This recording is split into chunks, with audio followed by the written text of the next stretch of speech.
The reality is, if you're skipping moisturizers in your skincare routine, you're basically wasting your time with all of your other products. People seem to not understand the real true purpose of using a moisturizer. They think it's just to hydrate their skin, give it a little bit of moisture, and that's it. And that's not true. You're being lied to. More than any of the added benefits of a moisturizer, the primary reason that we actually use a moisturizer is that it's an occlusive. It's going to lock in all of the skincare products that you used before the moisturizer so that they can all do their job properly and so that it's locked into place and doesn't go anywhere. So if you're somebody that's like, I'll skip the moisturizer tonight, stop. Today I want to show you a few of my favorite moisturizers, and I really want to break down a little bit more in depth the purposes of moisturizers, the different types of moisturizers, and which ones can benefit you most based on your own personal skin type and skin concerns. Now, like I was saying at the beginning of this, moisturizers are so important. Every step of your skincare routine is really, really important, but honestly, in my opinion, the most important skincare product is your moisturizer because like I said, it literally is locking into place everything else. Now, don't get me wrong. Yes, if you're using other skincare products and you don't use your moisturizer, it's not the end of the world, but like, let's not make it a habit, okay? There's a reason that skincare experts tell you to always go from the thinnest viscosity to the thickest viscosity when it comes to skincare, meaning like the thinnest of the the feel of your product, the thinnest that it is, to the thickest. So think thinnest being a cleanser, it's very thin. Toners are very watery. Serums are typically watery, but they start to get a bit thicker. You know, moisturizers are typically very thick. They're fluffy, they're really creamy. Sometimes they're very gelatinous. It's meant to be that way. It's not just for funsies. It's meant to be that way so that it can sit on top of everything and keep it in place, kind of sandwich it in, if you will. Now with moisturizers, again, people also think like it's just for moisturizing your skin, and that's not true. It's part of what they do, but that's not true. It's very rare that you're gonna find a moisturizer where it's just simply to moisturize your skin. Almost all moisturizers nowadays, like this one, for example, from Medicube, this is gonna have niacinamide in it. So this has 5% niacinamide. So not only is the texture of this going to be more, I'm almost out of this jar, like gelatinous and thick, see, I use the products I talk about, but it's going to give your skin that hydration, but it's also going to provide an active ingredient called niacinamide, which is going to help to kind of tone down your oil level productions, kind of get things balanced out, make sure that your skin has a bit of a nice luster. It can also help to reduce some of your texture. Niacinamide is an amazing, amazing skincare ingredient. I've praised it for a very, very long time. It's amazing. So again, if I was somebody that wanted maybe all those things plus a moisture boost, I'm gonna go with something like this. So what you really need to do more than anything is identify what type of skin you have. Are you someone that has typically very oily skin, dry skin, normal skin, combo skin? That's gonna be probably the most important part of when you're picking out a moisturizer. So, because there's definitely moisturizers that are like heavy duty, where if you're like severely dry skin, this one's gonna be amazing for you. If you're someone that's kind of like in the middle, maybe you're just oily, there'll be moisturizers that have ingredients that are more like clarifying and balancing your skin, so it can help to balance out how oily your skin is while also hydrating it. So it's really important to know what your skin type is. Once you know what your skin type is, then focus on maybe one or two aspects of your skincare concerns. So maybe you have, a lot of redness and irritation on your skin. Maybe you have a lot of acne. Maybe you have very textured skin, things like that. That's when you're gonna take that and really add that plus your skin type, and that's when you're gonna figure out which moisturizer you want. So for example, I talked about the one with niacinamide and what it does. Then we have moisturizers like this one from the Fix. This is a brand new jar. I've gone through too many of these that I can't keep track, and unfortunately the Fix is going away, which is a bummer because I've been a day one customer since, oh my god, that day one, hello. So I'm really bummed about that. But this is the Skin Silk Moisturizer. So of course it's gonna give you a really big boost in moisturization and hydration in your skin. But this also has hyaluronic acid, again, for that hydration. It has aloe and squalene. So this is going to help soothe your skin. It's gonna help calm your skin. So it's great, especially for those of us like me that have very sensitive skin. Then you look at this moisturizer from La Roche-Posay, for example. It tells you right on it who this is really intended for. So this one is for extra dry skin. This is also good for your body and face, so I love the little like 2-in-1 moment, but specifically this was formulated for those of you who have very, very dry skin. So if you're somebody oily prone, don't buy this, don't use this. This isn't for you. And again, not all skincare products, including moisturizers, are for everyone. It's not a one size fits all kind of thing. But again, when I say that most moisturizers are not just like, here's what it is and that's it. There's always gonna be, not always, but almost always, there's gonna be extra things going on with these moisturizers. So for this one, for example, it's for severely dry skin pretty much,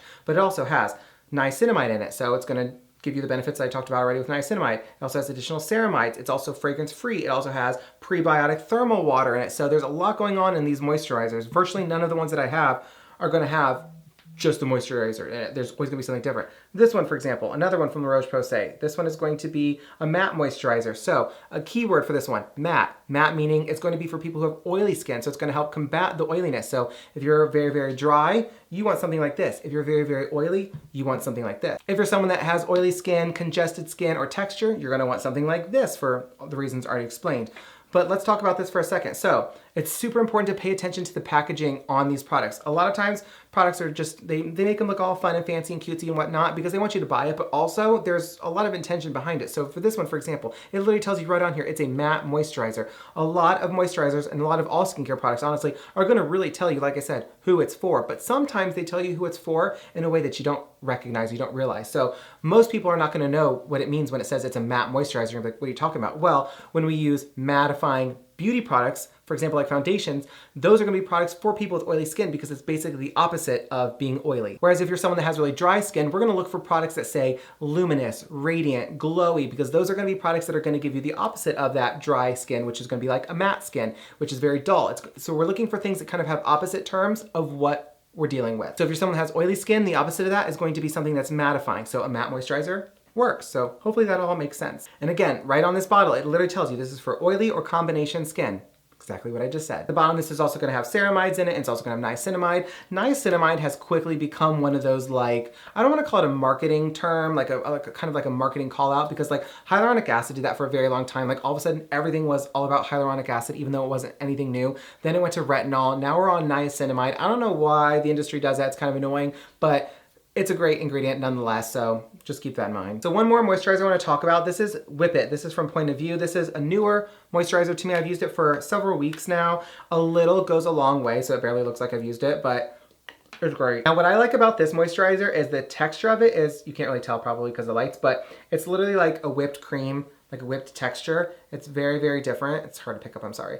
But it's very, very different. It's super fluffy, which is so strange in the best way possible, but it like melts into your skin, which is what I love. But what's great about this specifically, again, ingredients, one of the call out ingredients of this for me is the glycerin. Glycerin is going to be amazing if you have dry skin. It's also gonna be great if you have normal skin. It can also work well if you have combo skin. So I really, really appreciate that. I probably would not recommend honestly anything from the POV line for those of you who have really oily skin, just because the majority of the ingredients are really focused on more so dry, normal, and borderline combo skin. But it's an amazing, amazing moisturizer. I'm absolutely loving it. But I just wanted to show you that, you know, you can have different textures. This moisturizer, for example, is very kind of in the middle. It's like a milky, almost gelatinous.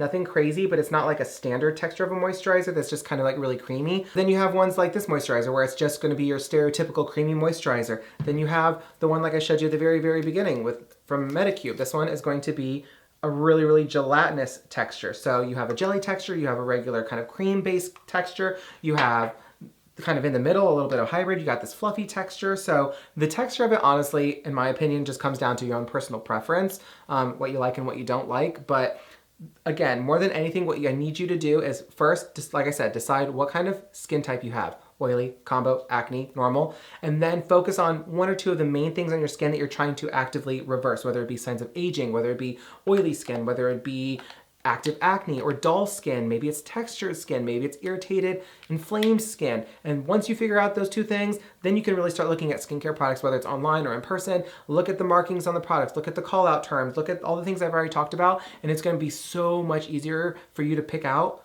correctly, because there is a correct and incorrect, but to be able to really pick out a correct product for you. And now keep in mind, you do not have to break the bank to get a good skincare product. I use products that are only a few dollars, $5, $10, and I've used them for years and they work wonders. And then I've used products that go up to $100, $150, $200, and honestly, sometimes those results aren't even as good as the drugstore skincare half the time. So it's just one of those things, again, at the end of the day, you do not have to break the bank. There are plenty of drugstore brands, especially, that are fantastic. But really quickly, I wanted to incorporate eye creams into this video because to me, eye creams and moisturizers are very, very close. They're very similar. Almost everything kind of overlaps as far as like intention, purposes, ingredients, all the things. So I just wanted to add this in at the end of this video instead of making a whole separate video on it, because there wouldn't be a lot to talk about in like a dedicated eye cream video. So this is one of my absolute favorite eye creams, for example. This is from The Fix. This is their caffeine eye cream. Use this all the time. I've used all the variations of this. Amazing. What I primarily like to use when it comes to eye creams are caffeine eye creams and retinol-based eye creams.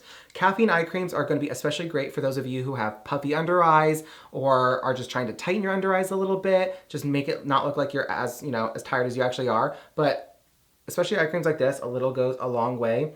Eye creams and moisturizers are very, very similarly created. The main differences between an eye cream and a moisturizer is going to be the intensity and the efficacy of the product itself. So eye creams are typically just going to be like moisturizers on steroids. Like they're just gonna be much stronger than a traditional moisturizer. So if you think about it, which I do this all the time, if you have like some severe dry skin or some severe whatever issues going on with your skin and you're really trying to like fix it quickly and your moisturizer is just not doing the job fast enough, you can absolutely take an eye cream and cover it over your entire face. No problem. Just like if you didn't have an eye cream on hand, you could take a moisturizer and put it underneath your eyes because almost all the ingredients and the products themselves are going to overlap as far as what they are. There's just typically going to be a couple tweaks here and there, or maybe the intensity or the strength of the eye cream is a little bit more. And you're also always going to get less in an eye cream than you are in a moisturizer because of the fact that eye creams are more concentrated. They're a bit stronger than a moisturizer, but you can absolutely swap them out. They are interchangeable in your routine if you have to.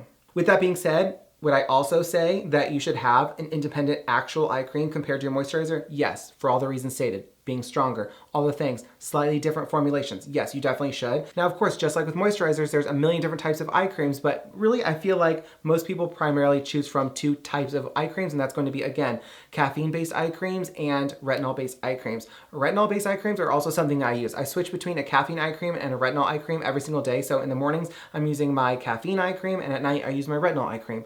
Retinol eye creams are going to be amazing because they're going to be a proven system, a proven type of product to reverse the signs of aging. So the skin underneath your eyes is so much thinner than the rest of your skin. So you're going to see signs of aging around your eyes and your neck, but especially your eyes, so much faster than anywhere else on your body. And I feel like it's the most neglected area of the body other than the neck as far as like skincare goes when it comes to like face skincare and whatnot. But retinol-based eye creams are so important. Usually with retinol-based eye creams, they can be a bit more expensive on average just because of the fact that it is a retinol-based eye cream. And usually retinol and retinoids are rather expensive just because they really are. I've always called it the holy grail of skincare because it is that one product that can literally reverse signs of aging. So it is never too early to start a retinol cream. I'm not talking about like 11 and 12-year-olds because I know there's gonna be people that are like, oh, you're talking about teenagers? No, I'm talking about like adults. Like if you're 18, 19, 20, whatever, start using a retinol cream. It's not going to hurt you. It's only going to be a benefit. If you're someone that's more on the mature spectrum of the ages and you're not using retinol, you need to because topical products can only work so much, don't get me wrong, but retinol is literally on its own level. It's a whole different game. You're in a whole different game when it comes to retinol products. So definitely invest in retinol, even if it means spending a few extra bucks. I'm telling you, retinol is going to be the game changer for you. Now, fun little bonus tip / hack, just like you can put a moisturizer underneath your eyes if you need to, or you need to put your eye cream on your face if you need to, you can also take your eye creams and you can put these on your neck. So I'm getting that tech neck because I'm always looking down at my phone because it's like my job. And so I'm always gonna need something stronger. So I have specific dedicated neck creams, but in a pinch, I can use an eye cream for that. Now, if you have like very prominent 11s like this, naturally, you could put a little bit of your eye cream there because why? It's more concentrated. So it's gonna be faster acting and more effective than a typical moisturizer would be. Again, if you're trying to put something in like lined areas, I would recommend a retinol-based eye cream if you're gonna do that little hack, but it works wonders. At the end of the day, skincare does not have to be scary, it doesn't have to be complicated, but there are some things that are definitely like right and wrong, and there are definitely steps that you need to take or steps that you should not be taking that really can make all of the difference in the world. And when you really understand the point of every part of your skincare routine, especially when it comes to like moisturizers and eye creams, it's gonna make all of the difference in the world to you because not only are you gonna stop wasting product, but you're actually gonna be using products that are making tangible, noticeable changes on your face. And at the end of the day, why use skincare if you're not seeing changes? Do it the right way. So if you were someone that thought like, oh, moisturizers are just a random part, they're not that important, they just make my skin nice and soft, hopefully you realize throughout the course of this video that that is furthest from the truth. It's not true whatsoever. There is so much that goes into moisturizers, as I've already explained in this video. They are very, very impactful, very, very important, and if you're not using them or not using them right, what are you even doing with your life? So I hope you found today's skincare back to basics video helpful. If you did, make sure you check out the ones before this. We've talked about cleansers, we talked about toners, we talked about serums and more, and definitely check out to see if there's any bonus videos after this one. But that's all I have for you in today's back to basics skincare video. If you enjoyed today's video, please make sure you give a big thumbs up down below. Don't forget to click that big red subscribe button so you can join my YouTube family, and I'll see you in the next one. This is gonna have moisturizers. Now, this is gonna have, can also help to, it can also, there's gonna be ones that are kind of more clarifying. Where'd it go? Then we have moisturizer. God. I do. I just said, no wait, oh no I don't, it's new. Oh, it's new, I'm gonna open that one. But then a new, so one more skincare at the end. Oh my gosh. Now, like I said, there is different, so of course just like with, oh my God. But that's all I have for you in today's skincare basics. But that's all I have for you in today's Back to Basics skincare episode. But